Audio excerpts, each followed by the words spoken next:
जालन्याच्या परतूर तालुक्यातील गोळेगाव इथे एका एकरवरील कपाशी पिकाचं मोठं नुकसान झालं। शेतात साचून राहिलेल्या पाण्यामुळे कपाशीचं पीक अक्षरशः कुजून सडून गेलंय।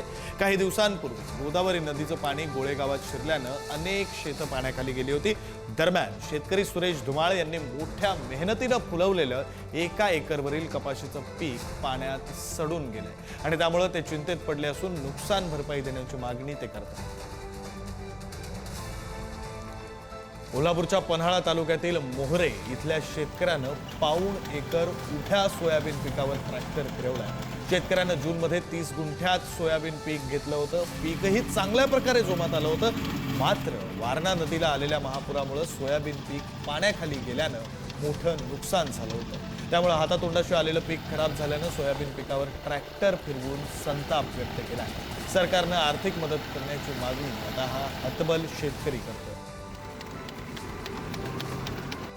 धाराशिव जिल्ह्यात गेल्या 4 दिवसांपासून पावसानं दडी मारली होती। काल रात्री 12 वाजल्यापासून कळंब तालुक्यात मेघगर्जनेसह पावसानं पुन्हा धुमाकूळ घातलाय। कळंब तालुक्यातील संजितापूर या गावाला तेरणा नदीपात्रानं आणि बारातेवाडी ओढ्यानं वेढा घातला असून गाव पूर्णपणे पाण्यात बुडाले। पावसानं उघडीप दिल्यामुळे शेतकऱ्यांनी शेतातील उरलं सुरलं सोयाबीन काढलं होतं। ते सोयाबीन पाण्यात तरंगत असल्यानं शेतकरी पुन्हा हताश झालाय।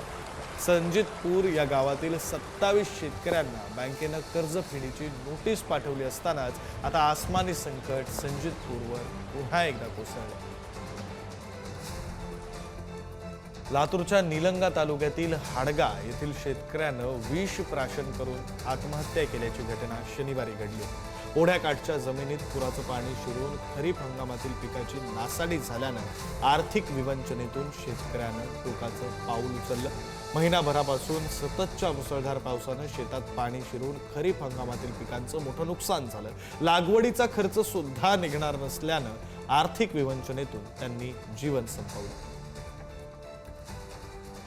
पुढची बातमी नांदेडमधून आहे। नांदेडला यावर्षी अनेकदा अतिवृष्टी झाल्यानं भूजल पातळीत मोठी वाढ झाली। अर्धापूर तालुक्यातील देगावमधील शेतातील बोरवेल आपोआप ओव्हरफ्लो झाली, तर बोरवेल बंद असताना देखील त्यातून पाणी बाहेर पडतं आणि त्यामुळे पावसानं विश्रांती दिली असली तरी यामुळे शेतात पाणी साचलंय। भूगर्भातील पाण्याची पातळी वाढल्यामुळे असा प्रकार नांदेडमध्ये काही ठिकाणी होतो।